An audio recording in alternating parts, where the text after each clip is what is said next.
It's Vachier-Lagrave Aronian.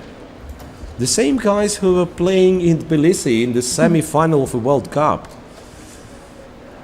While Aronian, I believe his position must be winning objectively. He has 2 extra pawns there. Check, king escapes on g4. Well, so the only motive that for some time, let's say, keeps black alive, that keep whites alive, that it's enough for him to give the knight and for the a pawn, right, and trade the rooks, which he almost managed. I just saw the result on the board. 3 Anand won the game. Anand won against Petrosian, so and he's one Anand of the is leaders. quite close.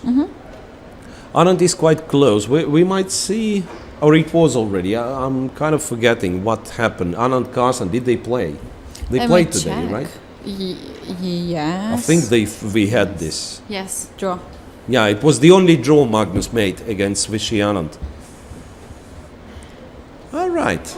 Look, and this is one very interesting endgame. It's not that easy to win, it turns out, because you can't trade the rooks with black. You can't trade the rooks. So some technical job is still to be done. Let's see. I know how to win this, by the way. How? In a schematic way. So, I mean, first of all, you have to bring, yes, let's say, so the problems will start when the king will come to h1, right? So before that, now next move he will sooner or later get h3. Yeah, so white will be standing like this. And then you put, I mean, that schematic way to remember this, you put 4 pieces in a row. It has to be the pawn on h3, rook on g3, king on f3, and the rook on e and bishop on e3. Okay, I made it sound confusing. Yeah, but Aronian seemingly knows what he's doing. Bishop goes to e3. Now, well, you have to avoid the stalemates, because now, for instance, white king is stalemated. So it's a check, bishop f2.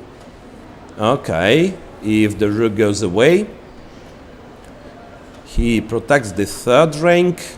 Yeah, the whole point in this position that when white finally takes the pawn on h3, there is rook. He's in a, I mean, he is in a Philidor's position immediately. So now rook a8.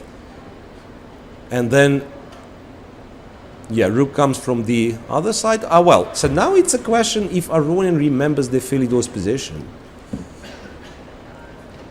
Rook a2. What's rook a2? Rook here.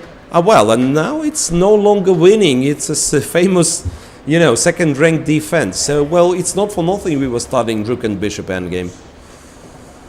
Let's see if Vachier-Lagrave will manage to save this one, because now it is a draw. It is a theoretical draw. Rook f2, rook to g1. Once again, it's tricky for white. Check. King has to go to h4. And now rook f3 with bishop d2 check. No, there is no check on d2. And he's won.